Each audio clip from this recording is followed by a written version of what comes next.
بسم الله إن الحمد لله نحمده ونستعينه ونستغفره ونستهديه ونعوذ بالله من شرور أنفسنا وسيئات أعمالنا من يهده الله فلا مضل له ومن يضلل فلا هادي له وأشهد أن لا إله إلا الله وحده لا شريك له وأشهد أن محمدا عبده ورسوله يا أيها الذين آمنوا اتقوا الله حق تقاته ولا تموتن إلا وأنتم مسلمون يا أيها الناس اتقوا ربكم الذي خلقكم من نفس واحدة وخلق منها زوجها وبث منهما رجالا كثيرا ونساء فاتقوا الله الذي تساءلون به والأرحام إن الله كان عليكم رقيبا يا أيها الذين آمنوا اتقوا الله وقولوا قولا سديدا يصلح لكم أعمالكم ويغفر لكم ذنوبكم ومن يطع الله ورسوله فقد فاز فوزا عظيما أما بعد فإن أصدق الحديث كتاب الله وخير الهدي هدي محمد صلى الله عليه وسلم وشر الأمور محدثاتها وكل محدثة بدعة وكل بدعة ضلالة وكل ضلالة في النار ثم أما بعد إخوتي الكرام السلام عليكم ورحمة الله وبركاته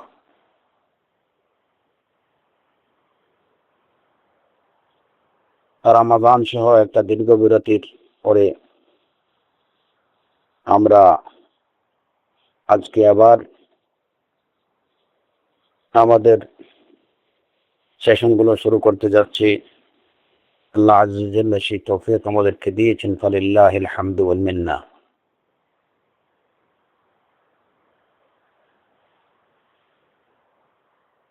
আল্লাহ আযজা ওয়া জাল্লার ইচ্ছায় আজকে আমরা একটা নতুন বিষয় নিয়ে আলোচনার সূত্রপাত করব এবং সেটি হচ্ছে তাফসীরুল কোরআন আল কারীম। কোরআন কারীমের তাফসীর নিয়ে মাসে একটা সেশন করার ইচ্ছা পোষণ আমরা করছি। ওয়াত-তাওফীক মিনাল্লাহি আযজা ওয়া জাল্লা। প্রত্যেকটা বিষয় সম্পর্কে পড়ার আগে, জানার আগে সেই বিষয় সম্পর্কে মৌলিক কিছু বিষয় থাকে, সেগুলো যদি জানা না যায় তাহলে মূল বিষয়টা সঠিকভাবে বোঝা বা উপলব্ধি করা কঠিন হয়। যেমন আমরা যখন হাদিস পড়তে যাই তখন অবশ্যই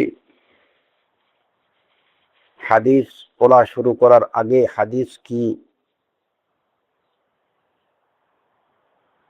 এই বিষয়গুলো জানতে হয়। ঠিক তেমনিভাবে তাফসীরুল কোরআন, কোরআন কারীমের তাফসীর শুরু করার আগে অবশ্যই তাফসীরুল কোরআন বলতে কি বোঝায়, এই বিষয়টা আমরা কেন পড়বো, কেন জানবো, এটা আমাদের জীবনে এটার গুরুত্ব কতখানি, কোরআন কি, কোরআনের পরিচয় কি, কোরআন কাকে বলে, কোরআন কিভাবে নাজিল হয়েছে, কার প্রতি নাজিল হয়েছে, এই সমস্ত কিছু মৌলিক বিষয়গুলো যদি জানা থাকে তাহলে এইগুলা তাফসীরুল কোরআন বুঝতে সহায়তা করবে ইনশাআল্লাহ। তো সে কারণেই আমরা কোরআন কারীমের তাফসীর শুরুর আগে কিছু মৌলিক বিষয় নিয়ে আলোচনা করব এবং তারপরে আল্লাহ আযজা ওয়া জাল্লার ইচ্ছায় এবং আল্লাহ আযজা ওয়া জাল্লা যদি আমাদের তৌফিক দেন আমরা তাফসীর শুরু করব। এই ইন্ট্রোডাক্টরি আলোচনাগুলোর জন্য হয়তো আমাদের দুই একটা সেশন প্রয়োজন হবে, এগুলো শেষ করার পরেই মূল তাফসিরে আমরা অনুপ্রবেশ করব ইনশাআল্লাহ। কোরআনে কারীমের পরিচয় বা তাফসিরুল কোরআনের জন্য কিছু মূলনীতি রয়েছে। তাফসিরুল কোরআন বিষয়ে কিছু মূলনীতি আছে। সেই মূলনীতিগুলোর মধ্যে সবগুলোই ইম্পর্টেন্ট, তার মধ্যে সবচেয়ে বেশি গুরুত্বপূর্ণ যেগুলো আমরা সেগুলো সংক্ষিপ্তভাবে আলোচনা করব এবং উলুমুল কোরআন বিষয়ে উলামায়ে কেরামরা যে সমস্ত বিষয়ে আলোচনা করছেন তার মধ্যেও যেগুলা আমাদের জন্য সবচেয়ে বেশি প্রয়োজনীয় তার কিছু সারাংশ হয়তো আমরা আলোচনা করব। এবং এই ক্ষেত্রে আমি যে সমস্ত কিতাব থেকে হয়তো আপনাদের সামনে উপস্থাপনের চেষ্টা করব এর মধ্যে থাকবে যেমন আল্লামা আব্দুর রহমান ইবনে নাসির আস-সাদি রাহিমাহুল্লাহ আল কাওয়াইদুল হিসান, শেখ হুসাইমিন রাহিমাহুল্লাহ অবশ্য সেই বইটার একটা ব্যাখ্যাও দিচ্ছেন যেটা শরহুল কাওয়াইদুল হিসান নামে রয়েছে। তারপরে যেমন আত-তিবিয়ান ফি উলুমিল কোরআন আল্লামা মুহাম্মদ আলী আস-সাবুনি রাহিমাহুল্লাহ, তারপরে আল ইতকান আল্লামা সিয়ুতি রাহিমাহুল্লাহ, এবং অনুরূপ আরো কিছু উলুমুল কোরআনের বই থেকে গুরুত্বপূর্ণ বিষয়গুলো হয়তো আলোচনার চেষ্টা করবো। আসআলুল্লাহ সুবহানাহু ওয়া তাআলা التوفيق والسداد।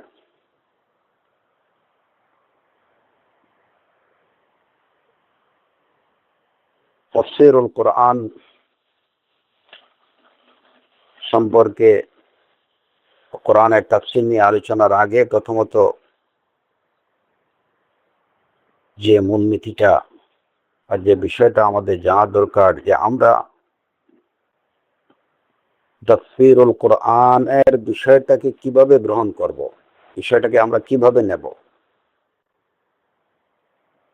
এবং এটি হলো আল কাওয়াইদুল হিসানে আল্লামা আব্দুর রহমান নাসির আস-সাদি রাহিমাহুল্লাহ, এটাই হচ্ছে তার বইয়ের প্রথম কায়দা হিসেবে তিনি এটাকে উল্লেখ করেছেন যে তাফসীরের বিষয়টাকে আমরা কিভাবে নেব, এটাকে কিভাবে আমরা গ্রহণ করব।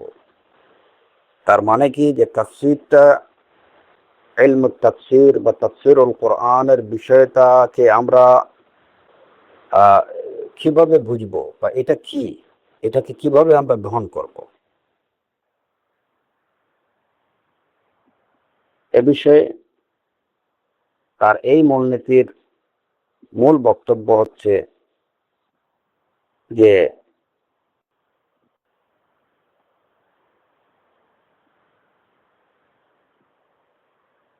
ব্যক্তি কেউ যদি কোনো পথে চলে, যদি সে সঠিক পথে চলে, সঠিক কাজ করে এবং সে তার ঘরে যদি সঠিক দরজা দিয়ে প্রবেশ করে, তাহলে সফলতা তার জন্য অবশ্যম্ভাবী। একটা লোক যদি সঠিক পথে চলে এবং সঠিক কাজটা করে এবং সে তার ঘরে যদি সঠিক দরজা দিয়ে প্রবেশ করে, তাহলে সফলতা তার জন্য অনিবার্য, সে অবশ্যই সফলতা লাভ করবে। কোরআনে কারীম আল্লাহ আযজা ওয়া জাল্লা বলছেন ওয়াতুল বুয়ুতা মিন আবওয়াবিহা, ঘরের যে দরজা রয়েছে সেই দরজা দিয়ে ঘরে প্রবেশ করো, মানে কি সঠিক পথ দিয়ে বিষয়ে অনুপ্রবেশ করো। প্রত্যেকটা সাবজেক্টে প্রবেশ করবা সেটা তার সঠিক পথ দিয়ে।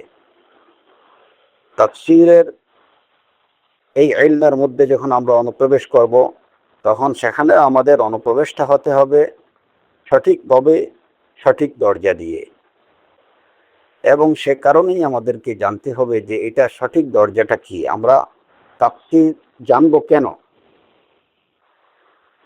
ইলমুত তাফসীর আমরা পড়ব কেন, কিভাবে পড়ব, এই বিষয়গুলো জেনে যদি আমরা ইলমুত তাফসীর পড়তে শুরু করি, তাহলে আমরা সেখানে কাঙ্ক্ষিত সফলতা লাভ করতে পারবো ইনশাআল্লাহ। এমনিভাবে প্রত্যেকটা বিষয়, যে কোনো বিষয়, গুরুত্বপূর্ণ বিষয় বা পথে যখন আমরা হাঁটবো, অবশ্যই সঠিক পথ দিয়ে আমাদেরকে হাঁটতে হবে, সঠিক দরজা দিয়ে আমাদেরকে সেখানে প্রবেশ করতে হবে, তাহলে আমরা সফলতা নিয়ে আসতে পারবো ইনশাআল্লাহ। তো কোরআন, আল্লাহ আযজা ওয়া জাল এই কথাগুলো আল্লামা নাসির আস-সা'দী রাহিমাহুল্লাহ বলছেন যে এই কোরআন আল্লাহ আযজা ওয়া জাল্লা এটাকে মানুষের, সমগ্র মানব জাতির হিদায়াতের জন্য নাজিল করেছেন, তাদের পথ প্রদর্শনের জন্য নাজিল করেছেন, এবং সর্বকালেই সর্বসময় এই কোরআন মানুষকে সর্বাপেক্ষা সঠিক পথটাই প্রদর্শন করে। কোরআনে কারীম সব জায়গায়, সব স্থানে, সব জায়গার মানুষকে সব সময় সঠিক পথটা প্রদর্শন করে। সে লোকটা, সে যে কোনো দুনিয়ার যে কোনো প্রান্তের লোক হোক না কেন, কোরআন কারীম নাজিলের পর থেকে কিয়ামত পর্যন্ত প্রত্যেকটা মানুষকে, পৃথিবীর সর্বস্থানের প্রত্যেকটা মানুষকে এই কোরআন সর্বাপেক্ষা সরল সঠিক পথ প্রদর্শন করে। এটা হচ্ছে কোরআনে কারীমের বৈশিষ্ট্য। কোরআনে কারীমে আল্লাহ আযজা ওয়া জাল্লা এই কথাটাই বলে দিয়েছেন, ইন্না হাযাল কুরআনা ইয়াহদি লিল্লাতী হিয়া আকওয়াম, ইন্না হাযাল কুরআনা ইয়াহদি লিল্লাতী হিয়া আকওয়াম। মানে কি, যে এই কোরআন সেই পথ প্রদর্শন করে যা সর্বাপেক্ষা সরল সঠিক।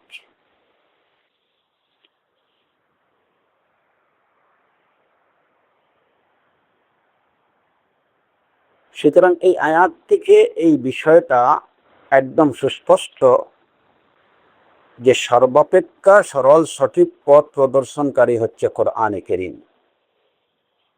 এই হাকিকত বা এই বাস্তবতাটা আমাদের প্রত্যেক মুসলিমকে বিশ্বাস করতে হবে যে কোরআনের প্রদর্শিত পথ বা কোরআনের দিক নির্দেশনা, পথ নির্দেশটাই হচ্ছে সবচেয়ে সর্বাপেক্ষা সরল সঠিক।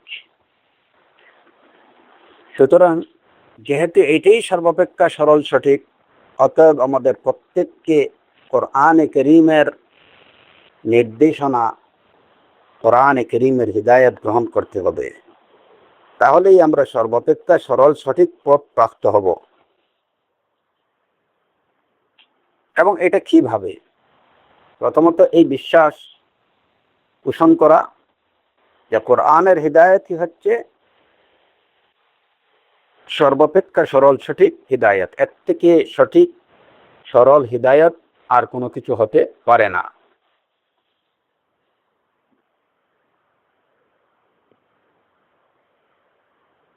এই বিশ্বাস রেখে প্রত্যেকটা মুসলিমের মানুষের উচিত যে কোরআনে কারীমের যে মানাগুলো আছে, কোরআনে কারীমের যে বিষয়বস্তুগুলো আছে, সেই বিষয়বস্তুগুলোকে সাহাবায়ে কেরাম রিদওয়ানুল্লাহি আলাইহিম আজমাইন ওনারা যেভাবে এটাকে গ্রহণ করতেন, ঠিক সেভাবে কোরআনের বিষয়বস্তুকে গ্রহণ করা, এটা হচ্ছে আমাদের প্রত্যেকের উপর, প্রত্যেকের কর্তব্য।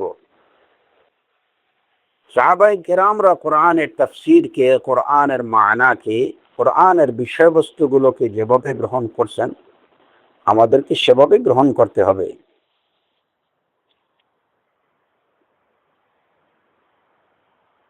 তারা কিভাবে কোরআনের মানাকে বা কোরআনে কারীমের তাফসীরকে গ্রহণ করছেন? সাহাবায়ে কেরামরা যখন কোরআনের 10টি আয়াত তারা পড়ছেন, 10টা আয়াত পড়ার সাথে সাথে তারা এই 10টি আয়াতের মানা, এর মধ্যে ইমানের আকীদা সম্পর্কে কি বলা হয়েছে, এর মধ্যে ইলম সম্পর্কে, আমল সম্পর্কে কি বলা হয়েছে, এগুলার মধ্যে কি সংবাদ রয়েছে, এগুলোর মধ্যে, এই আয়াতগুলোর মধ্যে আল্লাহর পক্ষ থেকে কি আদেশ আছে, কি নিষেধ আছে, এই আয়াতগুলো কোন ঘটনার সাথে সম্পৃক্ত এবং সেই ঘটনার বাস্তবতাটা কি, এবং সেই ঘটনার বা সেই কারণের উপলক্ষগুলো কি এবং তার অনুরূপ বিষয়গুলো কি।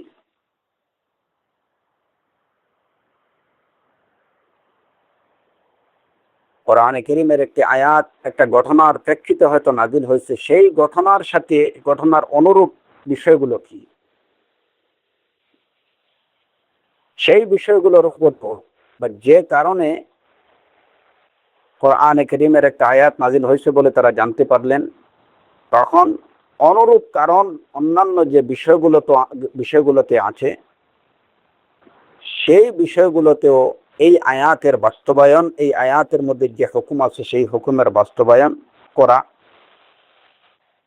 এবং সর্বোপরি সেই আয়াতকে সামনে রেখে নিজের নাসের হিসাব নেওয়া, যে আমি এই আয়াতের নির্দেশনাগুলোকে নিজের জীবনে কতটুকু বাস্তবায়ন করতে পারলাম, কতটুকু পারিনি, এই হিসাব নেওয়া।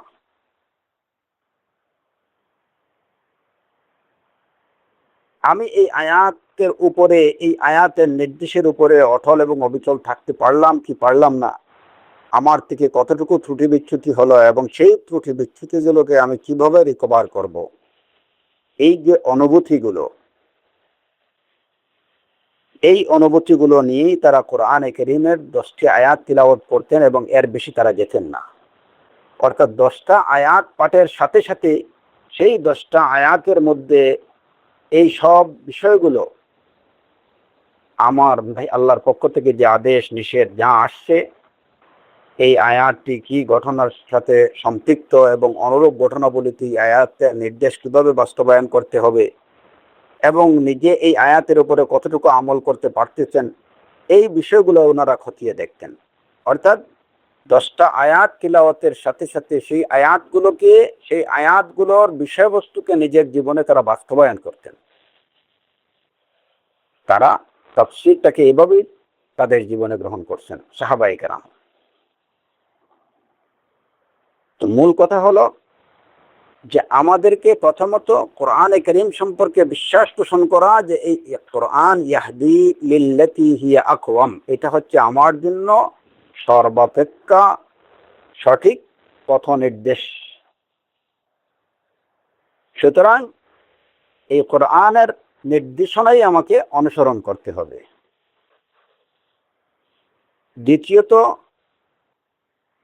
এই নির্দেশনাটা অনুসরণ আমি কিভাবে করব, বা নির্দেশনা অনুসরণ বলতে কি বোঝায়, সাহাবায়ে কেরামরা যেটা বুঝছেন, যে তারা যখনই কোরআনে কারীমের 10টি আয়াত পড়তেন, সাথে সাথে ওই আয়াতগুলোর উপরে তারা আমল করতেন, এবং সেই আয়াতগুলোর নির্দেশনাকে নিজের জীবনে কতটুকু বাস্তবায়ন করতে পারছেন, কতটুকু পারেননি, এর জন্য তারা মুহাসাবা করতেন, নিজের হিসাব নিতেন, এবং এটাকেই বুঝতেন যে তারা প্রকৃত অর্থে কোরআনে কারীমের মানাটাকে গ্রহণ করার অর্থ, বা কোরআনে কারীমের আয়াতের বাস্তবতা বা সার্থকতাই হচ্ছে এই জায়গাতে।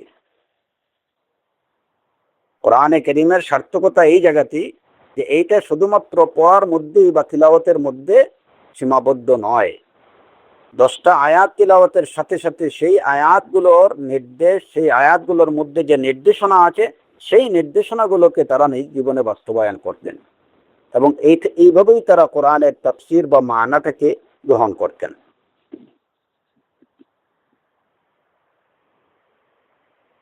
এই বিষয়টা, এই মূলনীতিটা প্রথমত আমাদের ভালো করে বুঝতে হবে।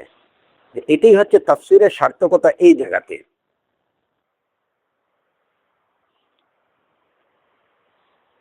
এটা বোঝার প্রয়োজন হচ্ছে এই কারণে, আমাদের জন্য বেশি প্রয়োজন এই কারণে যে আমাদের সমাজে তাফসীর বলতে কিছু কিচ্ছা কাহিনী বা কোরআনে কারীমের কিছু মুখরোচক ঘটনা, কিছু ঘটনা, কোরআনে কারীমের কিছু ঘটনাগুলোকে মুখরোচক ভাবে বা শ্রুতিমধুর ভাবে উপস্থাপন করাটাকেই আমরা মনে করি যে এটি হচ্ছে তাফসীর। বিষয়টা আর আদৌ এরকম না। হ্যাঁ, কোরআনে কারীমে আল্লাহ আযজা ওয়া জাল পূর্ববর্তী উম্মার অনেকগুলো ঘটনা বর্ণনা করছেন। আমরা সেই ঘটনাগুলোকে, কোরআনের তাফসীর যখন হবে সেই ঘটনাগুলো অবশ্যই বর্ণিত হবে, এটা স্বাভাবিক। কিন্তু সেই ঘটনাগুলো বর্ণনার পিছনে কি উদ্দেশ্য বা ওই ঘটনার মধ্যে আমাদের জন্য শিক্ষণীয় কি আছে, এখান থেকে আমাদের জন্য কি ইবরা আছে। আল্লাহ আযজা ওয়া জাল্লা বলছেন, লাকাদ কানা ফি কাসাসিহিম ইবরাহ লিউলিল আবসার। বুদ্ধিমান সম্প্রদায়ের জন্য পূর্ববর্তী জাতির ঘটনাগুলোর মধ্যে ইবরা আছে, শিক্ষণীয় বিষয় আছে। সেই শিক্ষণীয় বিষয়গুলো খুঁজে বের করা, সেইগুলো থেকে নিজে শিক্ষা গ্রহণ করা। আয়াতুল আহকাম যদি হয় তাহলে সেখানে কি হুকুম আছে সেটা জানা এবং সেই হুকুমকে মানা, এটি হচ্ছে তাফসীরের সার্থকতা। সাহাবায়ে কেরামরা তাফসীরের বিষয়টাকে এভাবেই নিতেন, এভাবেই তারা গ্রহণ করতেন। শুধুমাত্র কিছু ঘটনা বলা হলো আর শোনা হলো, এইটুকুই কিন্তু তাফসীরের সার্থকতা না, বা এটা তাফসীরের উদ্দেশ্য না। তাফসীরুল কোরআনের উদ্দেশ্য সেটাই, যেটা সাহাবায়ে কেরামরা বুঝতেন, যে আমরা যখন কোনো আয়াত পড়ব, সেই আয়াতের মধ্যে কি হুকুম আছে, সেই আয়াত আমাদেরকে কি বলছে, আমাদের কি করতে হবে, আমাদেরকে কি সব কাজ থেকে বিরত থাকতে হবে, এখান থেকে আমরা কি শিক্ষা গ্রহণ করব, সেই বিষয়গুলা জেনে নিয়ে সেগুলাকে নিজ জীবনে ইমপ্লিমেন্ট করা, এটি ছিল সাহাবায়ে কেরামরা তাফসীর বলতে ওই বিষয়টাকে বুঝতেন। অতএব আমরাও এই যে তাফসীরের আলোচনার মূল উদ্দেশ্য হতে হবে আমাদের এটা, আমরা যখন শুনব তাফসীর কিংবা আমরা যখন তাফসীর নিয়ে আলোচনা করব, উদ্দেশ্য হতে হবে এটা যে অবশ্যই আমি আমার রবের কালামকে জেনে শুনে বুঝে সেখানে আমার রব আমার প্রতি তার কি নির্দেশ আছে সেটাকে আমি আমার জীবনে বাস্তবায়ন করব। সেই অনুযায়ী আমি আমার জীবন পরিচালনা করব। আমার রবের নির্দেশিত পথে আমি আমার জীবন পরিচালনা করব এবং সেই পথে চলেই আমি আমার সফলতা, আমার দুনিয়া এবং আখিরাতের সফলতা আমি অর্জন করব। এটাই হতে হবে তাফসীরের মূল লক্ষ্য। তাফসীর বিষয়ে যখন পড়াশোনা করবেন, আলোচনা করবেন, তখন এটাই হতে হবে মূল লক্ষ্য। নিজ কিছু ঘটনা বর্ণনা করা, এটা কোনোভাবেই তাফসীরের লক্ষ্য বা উদ্দেশ্য হতে পারে না। এই মূল নীতির ব্যাখ্যায় শাহ উসাইমিন রাহিমাহুল্লাহ আরো কিছু বিষয় অ্যাড করছেন এবং বিষয়টাকে আরো ক্লিয়ার করে দিয়েছেন উনি। তিনি বলছেন যে কোরআনে কারীম, যেমন আল্লাহ আযজা ওয়া জাল্লা কোরআনে কারীমে ইরশাদ করেছেন যে এই কোরআন হচ্ছে হুদাল লিন-নাস ওয়া বায়িনাতিন মিনাল হুদা ওয়াল ফুরকান। এই কোরআন হুদাল লিন-নাস, মানুষের জন্য এটা হিদায়াত, পথ নির্দেশ। ওয়া বায়িনাতিন মিনাল হুদা, এবং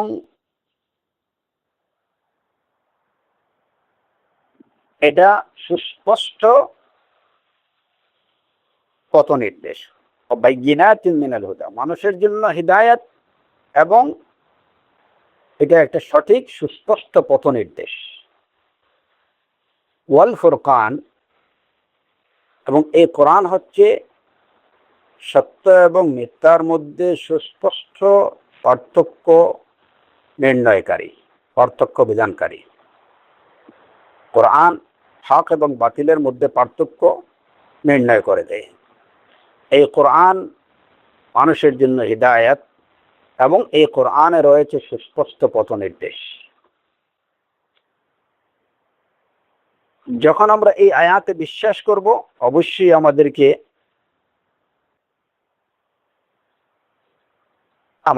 আমাদের করণীয় হবে যে কোরআনের পথে চলা।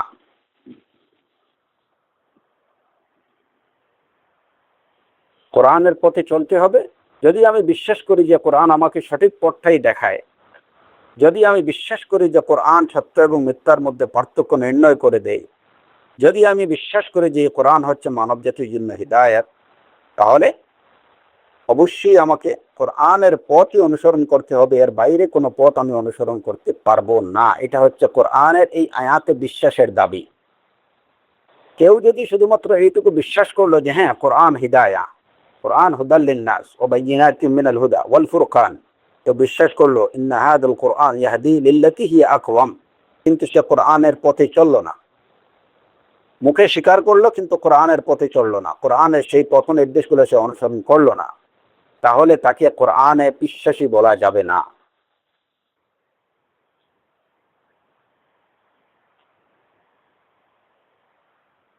আর আমরা যখন এই কোরআনের পথে চলবো, তখন অবশ্যই আমরা হিদায়াতটা পেয়ে যাব। হেদায়েতের সাথে সাথে আমরা আরো যে বিষয়গুলো পাবো এই কোরআনের মধ্যে কি আছে, আল্লাহ আযজা ওয়া জাল্লা বলছেন, কিতাবুন আনজালনাহু ইলাইকা মুবারাকুন লিয়াদাব্বারু আয়াতিহি ওয়া লিয়াতাযাক্কারা উলুল আলবাব। এই কিতাব আমি নাযিল করেছি তোমার প্রতি, মুবারাকুন, এটা বরকতময় কিতাব, লিয়াদাব্বারু আয়াতিহি, যাতে এই কিতাবের, এই কোরআনের আয়াতগুলো তারা চিন্তা করে, ওয়া লিয়াতাযাক্কারা উলুল আলবাব, এবং বুদ্ধিমান সম্প্রদায় যেন এর উপদেশগুলো গ্রহণ করে। অতএব এই আয়াতের মধ্যে এই ইশারা বা এই ইঙ্গিতটুকু, এই স্পষ্ট ইঙ্গিত আছে, কিতাবুন আনজালনাহু ইলাইকা মুবারাকুন, আমি যে কিতাব আপনার প্রতি নাজিল করেছি এটা মুবারাকুন, এটা বরকতময়, এটা কল্যাণময়। সুতরাং যখন মানুষ কোরআনে কারীমের মধ্যে কোরআনে কারীম নিয়ে চিন্তা করবে, কোরআনের আয়াতগুলো সে গভীরভাবে উপলব্ধি করবে, অনুধাবন করবে, কোরআনের উপদেশগুলো যখন সে গ্রহণ করবে, তখন তার জন্য সে বারাকা লাভ করবে, কোরআনে সেই বারাকা সে অর্জন করতে পারবে। এবং এই বারাকাটা হবে তার হায়াতের মধ্যে বারাকাত আসবে, তার ইলমের মধ্যে বারাকা আসবে, তার আমলের মধ্যে বারাকা আসবে, তার রিজকের মধ্যে বারাকা আসবে, তার জীবনের মধ্যে বারাকা আসবে। মুবারাকুন, সব দিক থেকে এই কোরআনের মধ্যে বারাকা আছে। প্রয়োজন শুধু যখন আমরা কোরআন পড়ব, কোরআনকে ভালো করে বোঝার চেষ্টা করা, অনুধাবন করা এবং তার উপদেশগুলো গ্রহণ করা, তাহলেই বারাকা লাভ করা যাবে। যেহেতু এই কোরআনটা আল্লাহ আযজা ওয়া জাল্লা বলছেন যে এটা হচ্ছে বারাকাতময়, এটা কল্যাণময়, এর মধ্যে কল্যাণ আছে।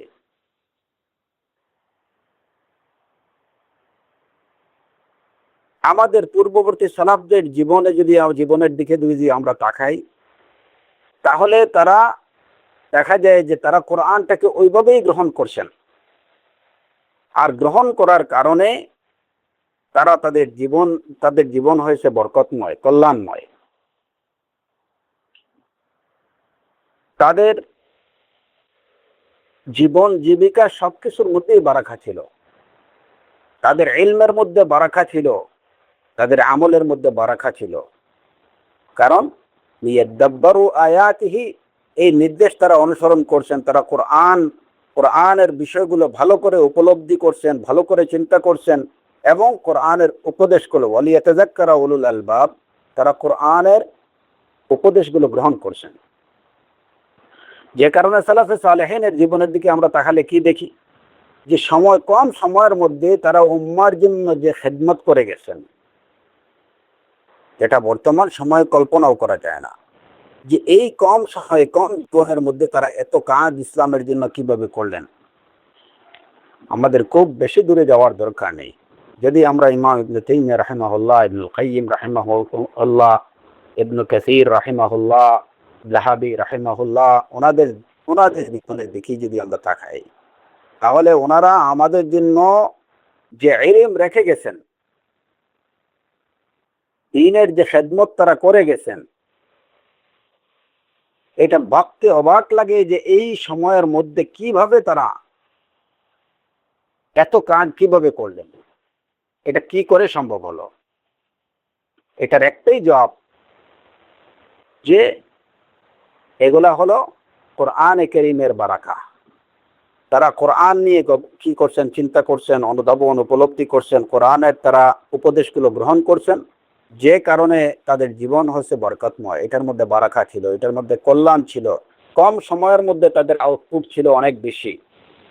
আমরা আরো যদি কাছে, আমাদের আরো কাছে, আরো নিকট নিকট অতীতের দিকে যদি আমরা তাকাই, আমার শেখ উসাইমিন রাহিমাহুল্লাহ জীবন তার কত দিনের, কত বছরের ছিল, কিন্তু তিনি আমাদের জন্য যত সব কুতুব, যত সব রাসায়েল, তার যত সব ফতোয়া, এ দ্বীনের খেদমত তিনি করে গেছেন এবং যেটুকু আমাদের জন্য রেখে গেছেন, ভাবতেও অবাক লাগে যে এই সময়ের মধ্যে উনি কিভাবে করলেন। ওনারা তো কেউ রোহবান ছিলেন না, যে সংসার বিরাগী ছিলেন না, ওনাদের বর সংসার সবই ছিল, ছেলে মেয়ে সবই ছিল। এই সব কিছু মেনটেন করার পাশাপাশি ওনারা যে খেদমত করে গেছেন, যে ইলম রেখে গেছেন আমাদের, এটা কিভাবে সম্ভব হয়। শেখ বিন বাজ রাহিমাহুল্লাহর দিকে যদি আমরা তাকাই, এগুলার জবাব হচ্ছে একটাই, যে এটা কোরআন কারীমের বারাকা তারা পেয়েছেন, যে কারণে তাদের ইলমের মধ্যে, তাদের আমলের মধ্যে, সবকিছুর মধ্যে বারাকা ছিল। সারাদিন কাজ করে রাতে তারা কিয়ামুল লাইল করতে পারছেন, রাতে তারা তাহাজ্জুদ করতে পারছেন, রাতে তারা তাদের মওলার কাছে তাদাররু দোয়া করতে পারছেন। আবার দেখা যায় যে ফজরের সময়ে, ফজরের সালাতে সবার আগে তারা মসজিদে উপস্থিত হতে পারছেন। এই সব কিছু সম্ভব হয় কিভাবে? একজন মানুষের দ্বারা, যখন একজন মানুষ কোরআনে কারীমের বারাকাত লাভ করতে পারে। আমাদের সালাফরা সেই বারাকা তারা লাভ করছেন। আর লাভ করার পিছনে দুটা কি ছিল, একটা হচ্ছে কোরআন লিয়াদাব্বারু আয়াতি, তারা তাদাব্বুর করছেন কোরআনের আয়াত নিয়ে, ওয়ালিয়াতাযাক্কার, তারা তাযাক্কুর করছেন, উপদেশ গ্রহণ করছেন কোরআন থেকে, যে কারণে এই বারাকা তারা লাভ করতে পারছেন। সুতরাং আমরাও যদি কোরআনে কারীমের এই যে তাফসীর জানার মাধ্যমে আমাদের উদ্দেশ্য যদি হয় এইটুকু, যে আমরা কোরআনের উপদেশ গ্রহণ করব, আমরা কোরআন নির্দেশিত পথে চলব, আমার রব কোরআনে কারীমে কি বলছেন সেটুকু আমি বুঝার, উপলব্ধি করার এবং সেটাকে আত্মস্থ করার, নিজের জীবনে সেটা বাস্তবায়ন করার জন্য আমি সচেষ্ট হব। এই উদ্দেশ্য নিয়ে আমরা তাফসীর শুনব, পড়ব, জানব, তাহলে সেটা সেই জানাটা হবে, এই জানার মধ্যে বারাকা থাকবে। আর যখন আমরা এই বিষয়গুলোকে নিজের জীবনে বাস্তবায়ন করব, তখন আমরা দেখব যে বারাকা কিভাবে আসে।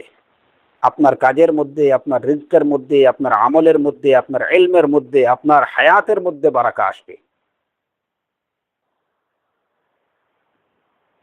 এগুলা হচ্ছে তাফসীর, তাদাব্বুরুল কোরআন, তাযাক্কুরুল কোরআনের ফায়দা।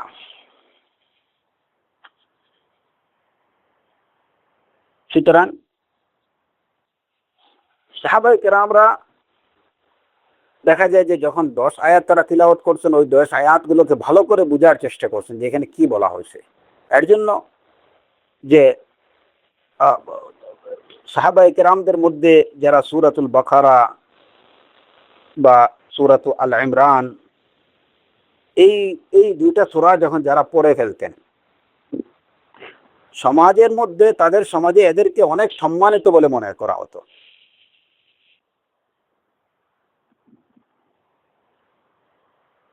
মুসনাদে আহমদের হাদিস,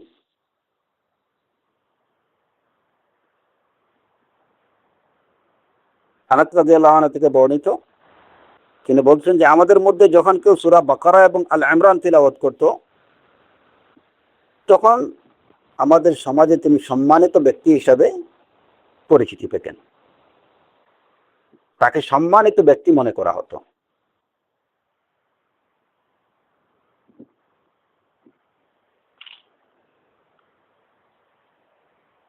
ইবনে জারীর তাবারী রাহিমাহুল্লাহ ইবনে মাসউদ রাদিয়াল্লাহু আনহু থেকে আরেকটা বর্ণনা আনছেন, এবং বুখারী এবং মুসলিমের শর্ত অনুযায়ী বর্ণনাটা বিশুদ্ধ। ইবনে মাসউদ রাদিয়াল্লাহু আনহু বলছেন যে কানা আর-রাজুলু মিন্না ইযা তাআল্লামা 10 আয়াতিন লাম ইউজাওয়িজহুন্না হাত্তা ইয়ারিফা মাআনিহিন্না ওয়াল আমালা বিহিন্না। আমাদের মধ্যে কেউ যখন 10টা আয়াত শিখে ফেলত কোরআনে কারীমের, তখন সে এই 10টা আয়াত অতিক্রম করতো না যতক্ষণ পর্যন্ত না সে এই 10 আয়াতের মানা না বুঝতো এবং এই 10 আয়াতের উপরে সে আমল না করত।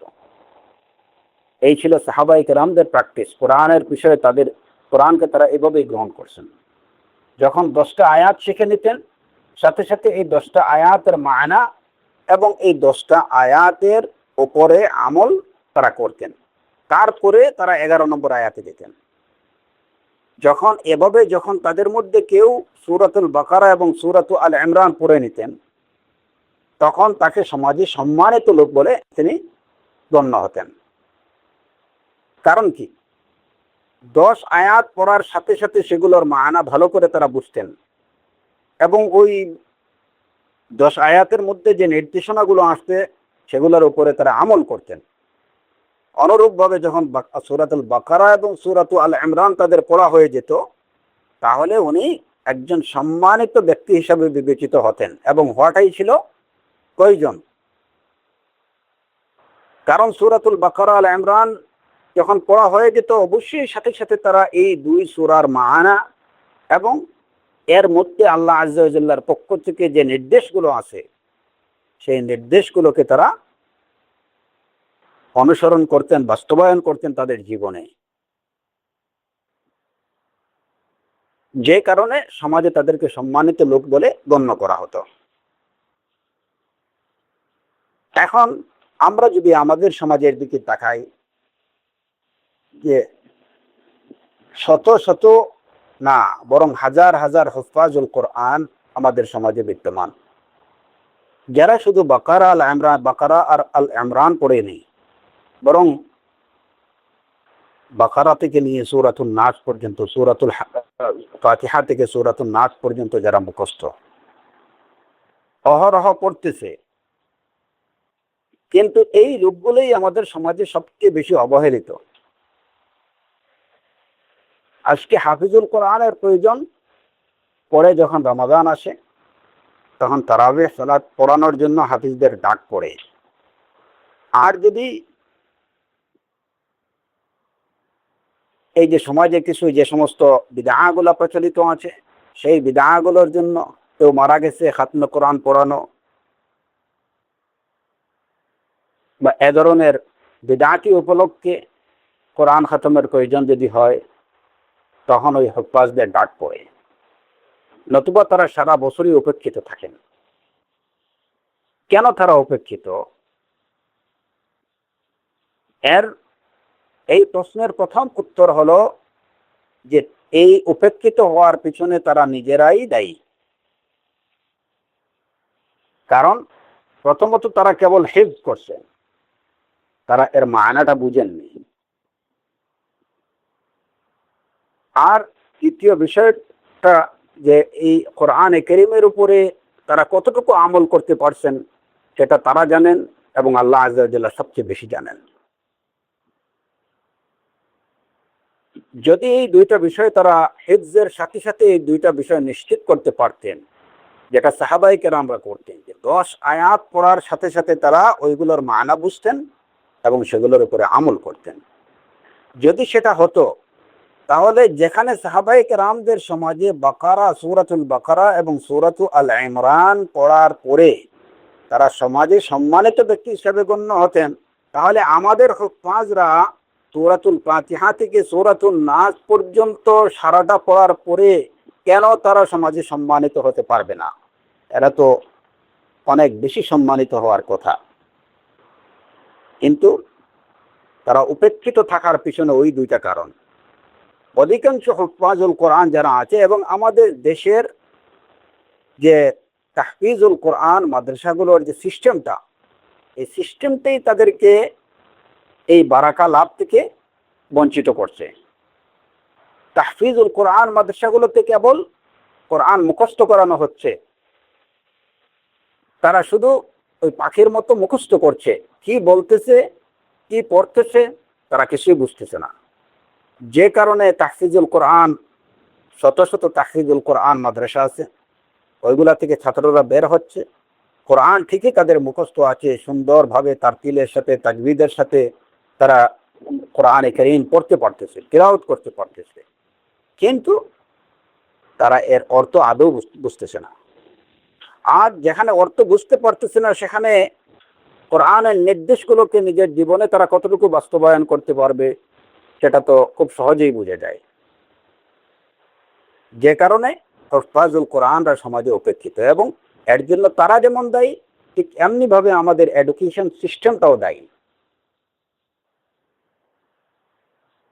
তাহফিজুল কোরআন, কোরআন মুখস্থ করানোর সাথে সাথে যদি কোরআনকে বুঝানোর ব্যবস্থা থাকতো, যে একটা স্টুডেন্ট কোরআন মুখস্থ করবে, সূরাতুল ফাতিহা মুখস্থ করবে, পড়ার সাথে সাথে এই সূরাতুল ফাতিহার মানাটা সে বুঝবে, এই সূরাতুল ফাতিহাতে কি বলা হয়েছে ওইটার উপরে সে আমল করবে। যেমন ইয়াকা না'বুদু ওয়া ইয়াকা নাস্তাঈন, এই আয়াতের মানাটা যখন সে বুঝবে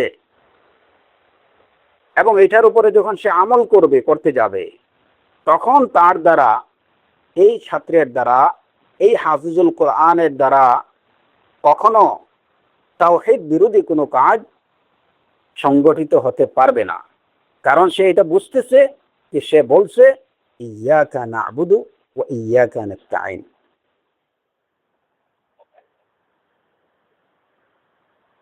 এই হাফিজুল কোরআন দ্বারা কখনো তাওহীদ বিরোধী কিছু হবে না, হতে পারবে না। কারণ ফাতিহার অর্থটা সে বুঝছে এবং সে এটাকে তার বাস্তব জীবনে সে এটার উপরে আমল করতেছে। সুতরাং সে আল্লাহ ব্যতীত অন্য কারো কাছে সাহায্য চাইবে না, অন্য কারো কাছে ইস্তিআনা ইস্তিআজা কোনো কিছুই সে তলব করবে না। আল্লাহ আযজা ওয়া জাল্লা ব্যতীত অন্য কারো ইবাদত সে করবে না।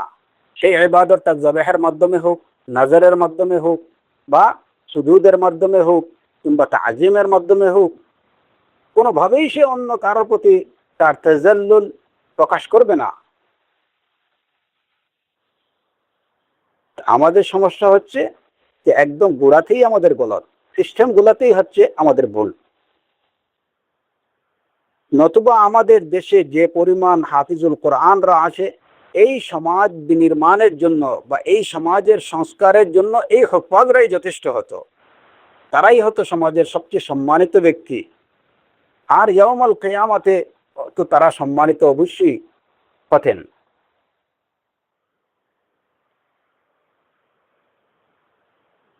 তো এর জন্য তাফসীরুল কোরআন, আজকে দেখা যায় যে আমাদের সমাজে প্রায় সারা বছর ব্যাপী তাফসীরুল কোরআন মাহফিলগুলো হয়। এই তাফসীরুল কোরআন মাহফিলের প্রতি মানুষের যথেষ্ট আগ্রহ দেখা যায়। তাফসীর মাহফিলগুলোতে প্রচুর লোক সমাগম ঘটে। আমাদের সমাজের মুফাসসিরিনে কেরাম ওনারা তাফসীরও করতেছেন, কিন্তু তাদের গোড়াতেই গলত। প্রথমত আমি ওই আলোচনায় যাচ্ছি না যে ওনারা কি তাফসীর করতেছেন, যদিও বেশিরভাগ আমাদের মুফাসসিরিনরা সেই সমস্ত আজে বাজে সব নানা ঘটনাগুলো, যে ঘটনাগুলো হয়তো একদম যায়ীফ কিংবা বানানো বানোয়াট, যে এই ঘটনাগুলো বর্ণিত আছে, ওই ঘটনাগুলো নিয়ে এসে ওনারা আলোচনাকে মুখরোচক করার চেষ্টা করেন। বেশিরভাগ মুফাসসিরদের স্বভাবটাই হচ্ছে এটা। ইল্লা মাশা আল্লাহ, অবশ্যই হয়তো কিছু লোক ভালো আছেন যারা সঠিক বর্ণনাগুলোকে সামনে রেখে তাফসীর করার চেষ্টা করেন, কিন্তু বেশিরভাগের অবস্থাই হচ্ছে ওইটা, আলোচনাকে তাফসীরটাকে মুখরোচক করার জন্য নানা বানোয়াট ঘটনা নিয়ে আসা।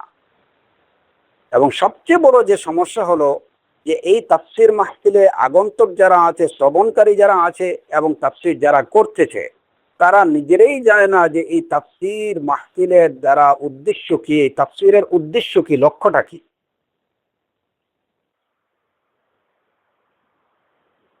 এর লক্ষ্য এবং উদ্দেশ্য সম্পর্কে মুফাসসির সে নিজে যেভাবে জানে না, অজ্ঞ, যারা শুনতেছে তারা তো অবশ্যই অজ্ঞ। যে কারণে তাফসীর মাহফিল বেদমতে হচ্ছে, একই আপনি দেখবেন যে এক দিনের মধ্যে অনেক জায়গায় তাফসীর মাহফিল। যদি তাফসীর তার লক্ষ্য এবং উদ্দেশ্যকে সামনে রেখে যদি হতো, তাহলে আমাদের সমাজের চেহারাটা বদলে যেত। এই সমাজে শিরক, এই সমাজে বিদআত, এই সমাজে কুসংস্কার, এই সমাজে অন্যায়, অত্যাচার, অবিচার, ব্যভিচার কোনো কিছুই থাকতো না। কারণ তাফসীরের প্রতি দল মত নির্বিশেষে মানুষের আগ্রহের কমতি নেই। যখনই কোনো জায়গায় দেখা যায় যে তাফসীর মাহফিল, অসংখ্য লোক সমাগম হয়। এতে বোঝা যায় কি যে তাফসীরের প্রতি মানুষের আগ্রহ আছে, কিন্তু সেই আগ্রহটাকে কাজে লাগানো যাচ্ছে না। কারণ কি? এর মূল লক্ষ্য এবং উদ্দেশ্য সম্পর্কে তারা জানে না। তারা হয়তো এটুকু বুঝে যে ওইখানে গেলে কিছু মুখরোচক ঘটনা শোনা যাবে, মুফাসসিররা আমাদের সমাজের, আমাদের দেশের যে সমস্ত মুফাসসিররা, তারা খুব সুন্দরভাবে হয়তো এই বিষয়গুলো উপস্থাপন করবেন, বাট সাময়িকভাবে তারা এতে আনন্দ উপভোগ করবে, তারপরে শেষ। যে কারণে তাফসীরের পরে হুজুর কি বলছে, মুফাসসির কি বলছে, সেটা উপস্থিত কেউই আসলে ঠিক মতো বলতে পারবে না। হয়তো মুখরোচক কি একটা ঘটনা তারা মনে রাখবে, এইটুকুই। এটা তো কোনোভাবেই তাফসীরের উদ্দেশ্য না। সাহাবায়ে কেরামরা তাফসীরটাকে এইভাবে গ্রহণ করেননি। অতএব এই প্রথম যে মূলনীতিটা, কায়দাটা, এটা আমাদের বিশেষভাবে স্মরণ রাখা দরকার। এবং বিশেষ করে এই প্রেক্ষাপটে যখন আমরা তাফসীর নিয়ে আলোচনা শুরু করতে যাচ্ছি, উদ্দেশ্য যেন এটাই হয় যে আমরা কোরআনের মায়না বুঝব এবং এটাকে নিজের জীবনে বাস্তবায়ন করব, সেটুকু করেছিলেন সাহাবায়ে কেরাম রিদওয়ানুল্লাহি আলাইহিম আজমাইন। এবং এতে করে যদি দেখা যায় যে আপনারা মাত্র কয়েকটি ছোট্ট সূরার, সূরাতুল ফাতিহা, সূরাতুল ইখলাস কিংবা এরকম ছোট কয়েকটি সূরার তাফসীর আপনারা বুঝতে পারছেন, আমরা বুঝতে পারছি, আল্লাহ আযজা ওয়া জাল এর দ্বারা আপনাদের এবং আমাদেরকে বারাকা দান করবেন। এর দ্বারা আল্লাহ আযজা ওয়া জাল আপনাকে ইজ্জত দেবেন।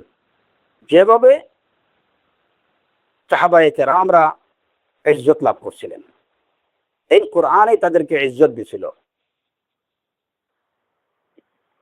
সুতরাং এই কোরআন তাদের জন্য, সাহাবায়ে কেরামদের জন্য যেভাবে সম্মানের কারণ ছিল, এটা আমাদের জন্য, এটা এবং কিয়ামত পর্যন্ত আগন্ত সবার জন্য এই কোরআন সম্মানের কারণ, সম্মান লাভের কারণ। আমরা যদি ইজ্জত লাভ করতে চাই, এই কোরআনের দ্বারাই ইজ্জত লাভ করতে হবে। আমরা যদি বারাকা লাভ করতে চাই, তাহলে এই কোরআনের দ্বারাই বারাকা লাভ করতে হবে। আমাদের সালাফরা যেভাবে এই কোরআনের দ্বারা বারাকা লাভ করছিলেন, আমরাও এই কোরআন দ্বারাই আমরা বারাকা লাভ করতে পারবো। শুধুমাত্র কাজ হচ্ছে আমরা যেন সঠিক দরজা দিয়ে আসি। বিউতা মিন আবওয়াবিহা, সঠিক দরজা দিয়ে আসতে হবে,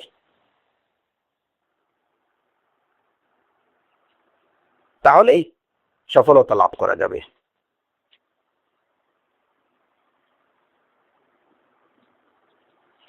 দ্বিতীয়ত, এটা হচ্ছে ইমাম নাসির আস-সাদি রাহিমাহুল্লাহর বর্ণিত প্রথম কায়দা। আমরা আরেকটা বিষয় আজকে আলোচনা করি, আজকের আলোচনা ইনশাআল্লাহ আমরা শেষ করব। সেটা হচ্ছে যে কোরআন কাকে বলে, কোরআনের পরিচয় কি?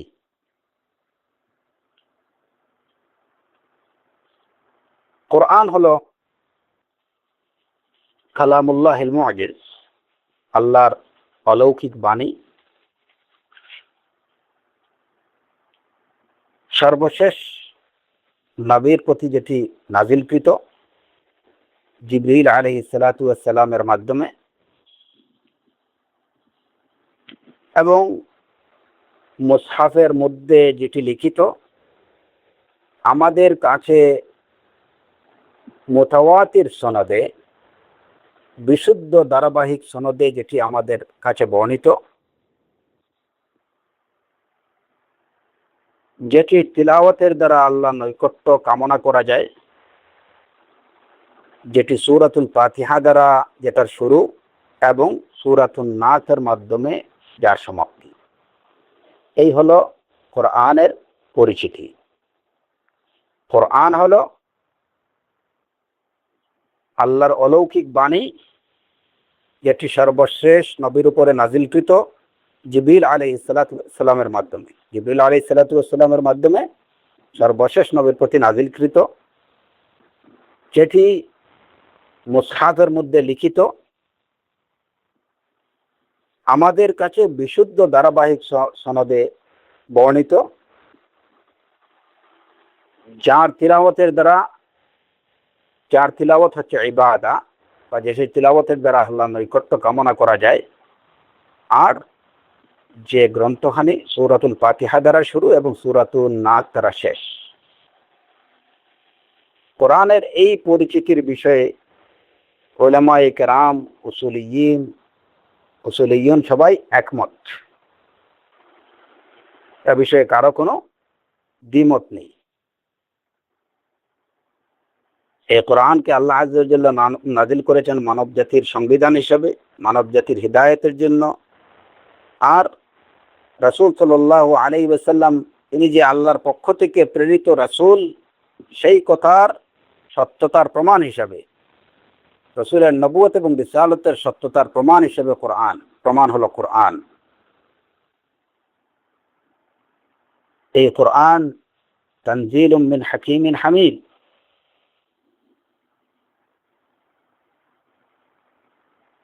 এই কোরআন কিয়ামত পর্যন্ত সমগ্র মানব জাতির প্রতি একটি চ্যালেঞ্জ।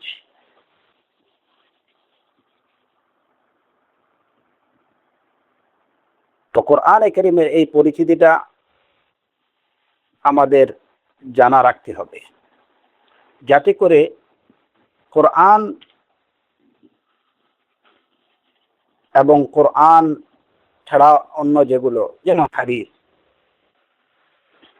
এগুলোর মধ্যে আমরা যেন পার্থক্য নির্ণয় করতে পারি।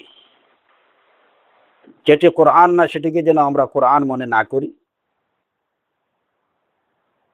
কিংবা কোরআনের দ্বারা আমরা যে আমাদের যা উদ্দেশ্য হবে অন্য কিছু দ্বারা যেন আমাদের সেই উদ্দেশ্য না হয়। আমরা সব গ্রন্থকে, কোরআনকে যদি একটা গ্রন্থ হিসাবে আমরা দেখি এবং অন্যান্য গ্রন্থগুলোকে যদি গ্রন্থ হিসাবে দেখা যায় এবং সবগুলোকে যদি একাকার করে নেই, তাহলে তো কোরআনকে অন্য সব গ্রন্থের সমান করে নেওয়া হলো। সুতরাং কোরআন এবং যেটা কোরআন না, এই দুইটার মধ্যে পার্থক্য নির্ণয় করার জন্য অবশ্যই কোরআনের পরিচয় জানতে হবে, যে কোরআনটা কি। কোরআন হচ্ছে আল্লাহ আযজা ওয়া জাল্লার কালামুল্লাহ আল মুজিজ। এটা একটা মুজিজা, আল্লাহর কালাম, এটা মুজিজা, এটা মুজিজ। সমগ্র মানুষ যে কোরআনের চ্যালেঞ্জের কাছে মাথা নত করতে বাধ্য হয়েছে। কোরআনে কারীমের মতো একটা আয়াতও তৈরি করার সাধ্য কোনো মানুষের নেই, কিয়ামত পর্যন্ত কারো সাধ্য হবে না। আল্লাহ আযজা ওয়া জাল্লা এই চ্যালেঞ্জ করছেন এবং এই চ্যালেঞ্জ কিয়ামত পর্যন্ত অব্যাহত। আজও অবধি কোরআনের ন্যায় কোনো আয়াত কেউ তৈরি করতে পারেনি এবং পারবেও না। সুতরাং কোরআন হচ্ছে কালামুল্লাহ, আল্লাহর কালাম। আর আল্লাহর কালাম, এটা আল্লাহ যেভাবে কি আজলি, আবাদি, চিরন্তন, ঠিক তেমনি ভাবে আল্লাহর বাণীটাও চিরন্তন। এটা কি না? মাখলুক না, এটা সৃষ্ট না, এটা নবসৃষ্ট না। আল্লাহ যেভাবে চিরন্তন, আল্লাহর বাণীটাও চিরন্তন। সুতরাং কোরআনে কারীম হলো আল্লাহর অলৌকিক চিরন্তন এক বাণী। রাসূলুল্লাহ জিবরাইল আলাইহিস সালাতু ওয়াস সালামের মাধ্যমে, যেটা রাসূলুল্লাহ সাল্লাল্লাহু আলাইহি ওয়াসাল্লামের প্রতি নাযিলকৃত, যে কোরআনের তিলাওয়াত দ্বারা আল্লাহ নৈকট্য কামনা করা যায়, অর্থাৎ যার পাঠের দ্বারা সওয়াব কামনা করা হয়, যে কোরআনটা মুসহাফের মধ্যে লিখিত আছে, আমাদের কাছে বিশুদ্ধ সনদে বর্ণিত, আমাদের কাছে পৌঁছিয়েছে, এবং যে কোরআনের শুরু হচ্ছে, যে মুসহাফের শুরুটা হচ্ছে কি দিয়ে? সূরাতুল ফাতিহা দিয়ে, এবং তার সমাপ্তি হচ্ছে সূরাতুন নাস দিয়ে। মোট কথা সূরাতুল ফাতিহা দিয়ে শুরু, সূরাতুন নাস দিয়ে শেষ। মুসহাফের মধ্যে যা লিখিত আছে, এটা হচ্ছে মুহাম্মদ সাল্লাল্লাহু আলাইহি ওয়াসাল্লামের প্রতি জিবরাইল আলাইহিস সালাতু ওয়াস সালামের মাধ্যমে আল্লাহর নাযিলকৃত আল্লাহর কালাম, যে কালামের পাঠের মাধ্যমে তিলাওয়াতের দ্বারা সওয়াব কামনা করা হয়, আল্লাহর নৈকট্য কামনা করা হয়। এটা হচ্ছে কোরআনে কারীমের পরিচিতি। এই পরিচিতি থেকে আমরা যে বিষয়গুলো জানলাম, যে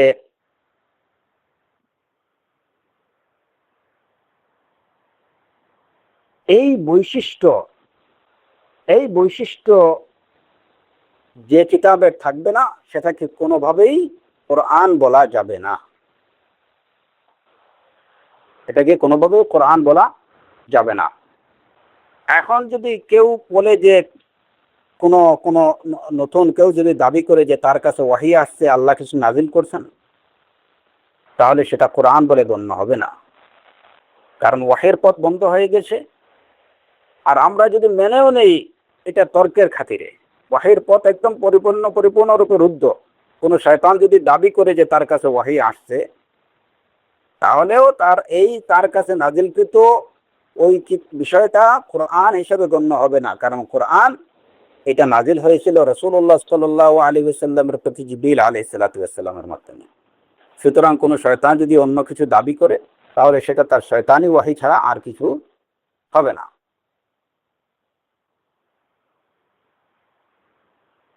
আল মুতাআব্বাদ বিতিলাওয়াতিহি, কোরআনে কারীমের তিলাওয়াতের দ্বারা সওয়াব কামনা করা হয়, আল্লাহর নৈকট্য কামনা করা হয়। অন্য কিছুর তিলাওয়াতের দ্বারা সওয়াব কামনা করা যাবে না। এর কারণ হলো যে কোরআনে কারীম হচ্ছে কালামুল্লাহ, আল্লাহর কালাম, আল্লাহর বাণী। সুতরাং আল্লাহর বাণীর দ্বারা, আল্লাহর বাণী পাঠের দ্বারা কেবল আল্লাহর কাছে সওয়াব কামনা করা যাবে, আল্লাহর নৈকট্য কামনা করা যাবে।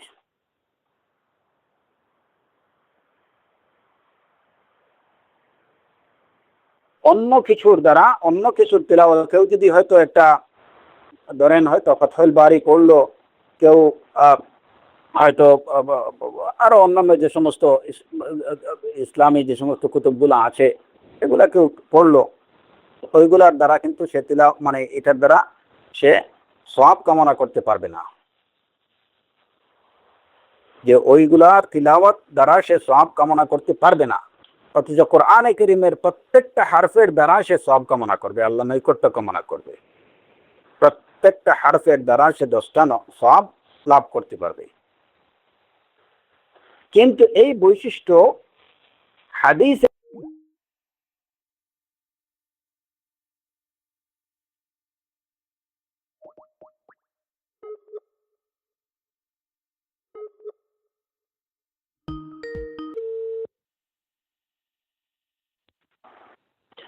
না, না।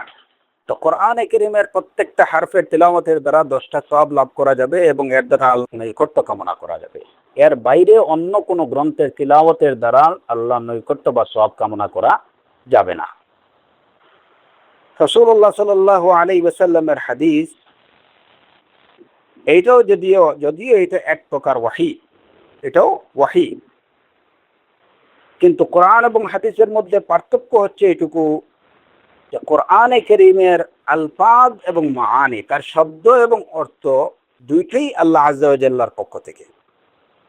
শব্দ এবং অর্থ দুটি আল্লাহ আযজা ওয়া জাল্লার পক্ষ থেকে, যে কারণে কোরআনে কারীমের লফজের তিলাওয়াতের দ্বারা সওয়াব লাভ করা যায়, কারণ এটা মিন ইনদিল্লাহ। তার লফজ এবং মানা, তার শব্দ এবং অর্থ দুটোই আল্লাহর পক্ষ থেকে। হাদিসে রাসূল সাল্লাল্লাহু আলাইহি ওয়াসাল্লামের মানাটা আল্লাহ আযজা ওয়া জাল্লার পক্ষ থেকে। রাসূল সাল্লাল্লাহু আলাইহি ওয়াসাল্লাম তিনি নিজের পক্ষ থেকে কিছু বলেননি। ওমা ইয়ানতিকু আনিল হাওয়া ইন হুয়া ইল্লা ওয়াহয়ুন ইউহা। হাদিস এটাও এক প্রকার ওয়াহি। ওইটার মানাটা, অর্থটা কেবল আল্লাহ আযজা ওয়া জাল্লার পক্ষ থেকে, কিন্তু তার শব্দ হচ্ছে রাসূলুল্লাহ সাল্লাল্লাহু আলাইহি ওয়াসাল্লামের পক্ষ থেকে।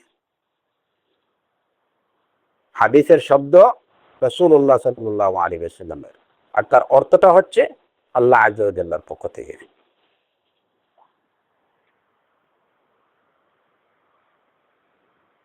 সুতরাং কোরআনে কারীমের তিলাওয়াতের দ্বারা যেভাবে সওয়াব কামনা করা যাবে, হাদিসের তিলাওয়াতের দ্বারা, হাদিস পাঠের দ্বারা সেভাবে সওয়াব কামনা করা যাবে না।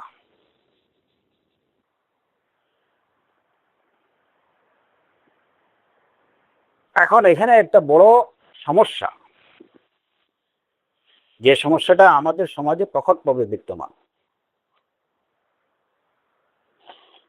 কোরআনে কারীমের এই যে বৈশিষ্ট্য বা এই যে পরিচয়, যেটা আমরা বললাম আল মুতাআব্বাদু বিতিলাওয়াতিহি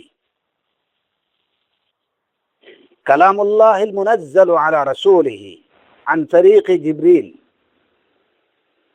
বা বিওয়াসিতাতি জিবরিল আলাইহিস সালাম।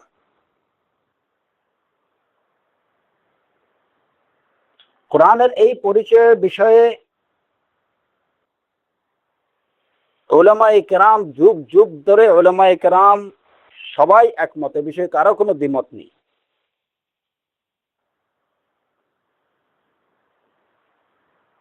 তিনি হানাফি হন, শাফিঈ হন, মালিকি হন, সালাফি হন, খলাফি হন, সবাই কোরআনের এই পরিচয় সম্পর্কে একমত।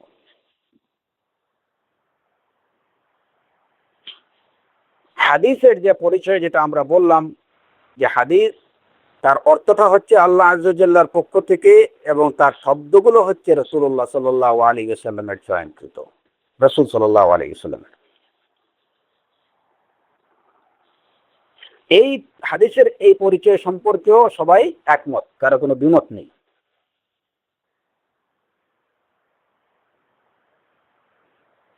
কোরআনে কারীমকে বলা হয় ওয়াহিয়ে মাতলু, এ বিষয়ে কারো কোনো দ্বিমত নেই।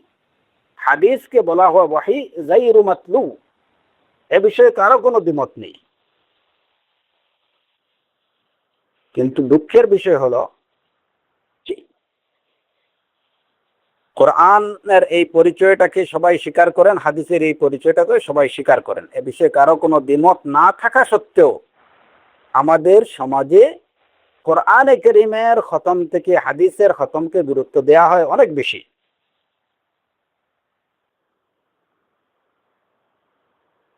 কোরআনের খতম থেকে বুখারী খতম কিংবা বুখারী খতমকে গুরুত্ব দেওয়া হয় অনেক বেশি। এখন তাদের প্রতি আমাদের জিজ্ঞাসা, আপনারা নিজেরাই নিজের মুখে এইটুকু স্বীকার করেন যে হাদিস হচ্ছে ওয়াহি গায়রু মাতলু। গায়রে মাতলুর মানা কি?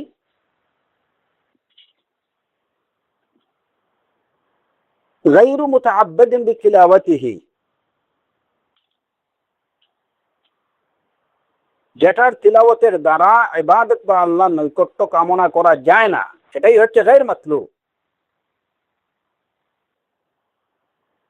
হাদিসের আলফাজগুলো আল্লাহর কালাম না, এগুলো হচ্ছে রাসূলুল্লাহ সাল্লাল্লাহু আলাইহি ওয়াসাল্লামের কালাম, রাসূল সাল্লাল্লাহু আলাইহি ওয়াসাল্লামের শব্দ, মানাটা আল্লাহর পক্ষ থেকে। তাহলে কিভাবে আপনারা কোরআন খতমের পাশাপাশি বা কিংবা এর থেকে অনেক বেশি গুরুত্ব দিয়ে হাদিস খতমকে হাদিসের খতম আপনারা করতে পারেন? আজকে বিভিন্ন মাদারিস গুলোতে বাংলাদেশের প্রায় সবগুলো মাদ্রাসাতে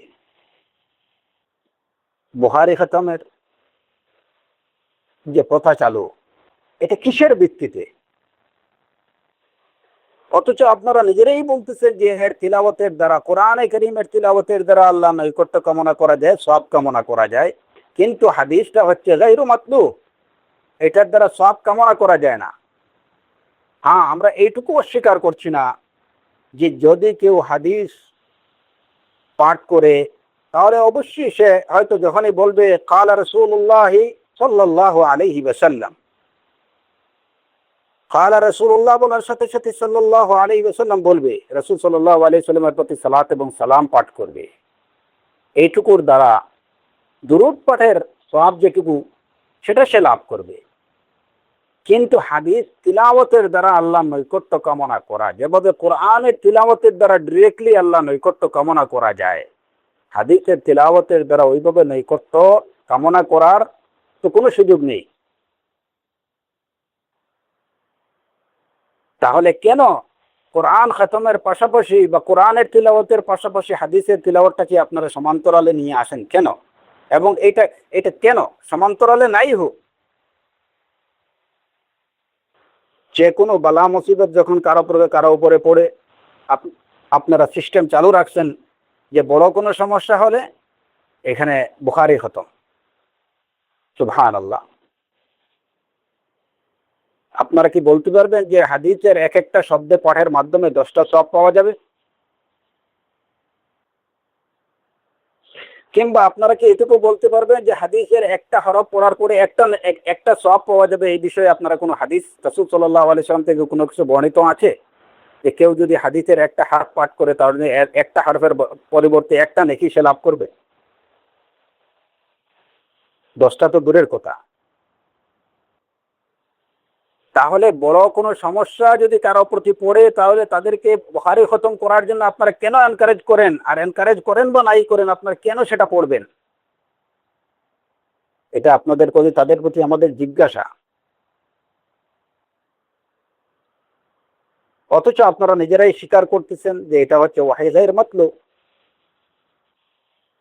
যদি কোরআন কোনো নেক আমলের ওসিলা দিয়ে যদি আপনারা বিপদ আপদে আল্লাহর কাছে দোয়া করতে হয় তাহলে তো সেটা কোরআনে কারীমের তিলাওয়াতের মাধ্যমে, তিলাওয়াতের দ্বারা এটাকে নেক আমল মনে করে এটার ওসিলা দিয়ে আপনারা দোয়া করেন।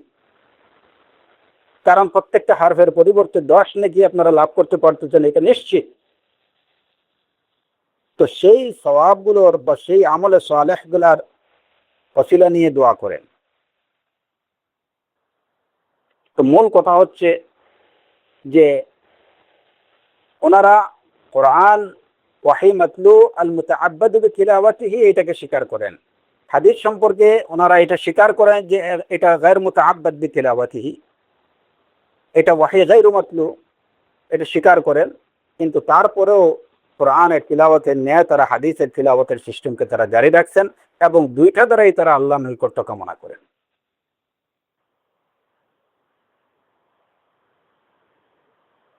সুবহানাল্লাহ। এই বিষয়গুলো হচ্ছে আসলে এগুলা বুঝার বা অনুধাবনের বিষয়। হয়তো যারা এই কাজগুলো করতেছেন বেশিরভাগই এই হাকিকতটা ওনারা উপলব্ধি করতে পারছেন না বা ওইটা নিয়ে তারা চিন্তা করতেছেন না। সঠিকভাবে না বোঝার বা উপলব্ধি অনুধাবন না করতে পারার কারণে সেটা হচ্ছে। আমি বলবো না যে সেটা তারা তাদের অজ্ঞতার কারণে। অজ্ঞতার কারণে যদি হতো তাহলে তো তারা হাদিসের এই সঠিক যে পরিচয়, হাদিসের পরিচয় সম্পর্কে সঠিক বিষয়টাকে তারা গ্রহণ করতেন না। তারা হয়তো বলতেন যে কোরআন যেভাবে ওয়াহী মাতলু, হাদিস যেভাবে ওয়াহী মাতলু, আলহামদুলিল্লাহ তারা সেটা বলছেন না। তারাও আমাদের সাথে একমত, সবার সাথে একমত, ইজমা এই বিষয়ে ওয়াহী গায়র মাতলু। কিন্তু ওই যে তারা যে আমলটা করতেছেন বাস্তবে গিয়ে কিন্তু তারা এই পরিচয়টাকে হারিয়ে ফেলতেছেন। মুখে যা বলতেছেন কার্যত সেটা প্রমাণ করতে পারছেন না। তো এইটা কি কারণে হতে পারে? হতে পারে যে এটা শয়তানের ওয়াসওয়াসার কারণে হতে পারে, হয়তো হতে পারে যে সত্যটাকে শয়তান তাদেরকে ভুলিয়ে দিচ্ছে, কিংবা হতে পারে যে এখানে দুনিয়াবী বা জাগতিক কোনো স্বার্থের কারণে তারা ওই সত্যটাকে ভুলে যাচ্ছেন। এর বাইরে অন্য কোনো কারণ নেই। জাগতিক স্বার্থ সেখানে থাকতে পারে যে কোরআনে কারীমের খতম পড়ে তারা হয়তো 500 থেকে 1000 টাকা 2000 টাকা তারা পান। সেখানে একটা বুখারী খতম যদি হয় তাহলে ওইখানে তাদের অনেক অনেক বেশি টাকা, 40-50 হাজার টাকা, 1 লক্ষ টাকার মতো কিন্তু একটা বুখারী খতমে তারা পান। সুতরাং এখানে জাগতিক স্বার্থ আছে। সুবহানাল্লাহ, জাগতিক স্বার্থের কারণে আপনি একটা সত্যকে বেমালুম ভুলে যাবেন, হাদিসকে, রাসূল সাল্লাল্লাহু আলাইহি ওয়াসাল্লামের কালামকে আপনি কালামুল্লাহর সমান করে নেবেন বা এর থেকে বেশি গুরুত্ব দিবেন, এটা তো হতে পারে না। এটা কি ইমানের দাবি? এটা কি ইসলামের দাবি? সুতরাং এই হাকিকতগুলা বোঝার চেষ্টা করা উচিত যে আমরা আসলে বলছি কি এবং কি করছি। আল্লাহকে ভয় করা উচিত আমাদের প্রত্যেকেরই, এবং সত্যটাকে জানার সাথে সাথে এই সত্যকে গ্রহণ করা মানা প্রয়োজন। সত্যকে সত্য বলে বললাম, সত্যের স্বীকার করলাম, মুখে স্বীকার করলাম যে এটা ঠিক, কিন্তু কার্যত এর বিরোধিতা যদি কেউ করে তাহলে তাকে সত্যকে স্বীকারকারী হিসাবে সে গণ্য হবে না, বরঞ্চ সত্যকে অস্বীকারী বলে সে গণ্য হবে। তো এই বিষয়গুলা, এই হাকিকতগুলা বোঝার তৌফিক আল্লাহ আযজা ওয়া জাল্লা আমাদেরকে দিন, এবং প্রত্যেকটা বিষয়কে তার স্ব স্থানে রাখার তৌফিক আমাদেরকে দিন। কোরআন এবং সুন্নাহর ব্যাপারে আল্লাহ আযজা ওয়া জাল্লা আমাদেরকে সেই পথ অনুসরণের তৌফিক দিন যে পথ অনুসরণ করেছেন আমাদের সালাফে সালেহিনরা। তাহলেই আমরা সফলতা অর্জন করতে পারবো, আমরা বারাকা লাভ করতে পারবো। আল্লাহ আযজা ওয়া জাল্লা সেই তৌফিক আমাদেরকে দিন। ওয়া আখিরু দাওয়ানা আনিল হামদুলিল্লাহি রাব্বিল আলামিন ওয়া সাল্লাল্লাহু আলা নাবিয়িনা মুহাম্মদ ওয়া আলা আলিহি ওয়া সাহবিহি আজমাইন।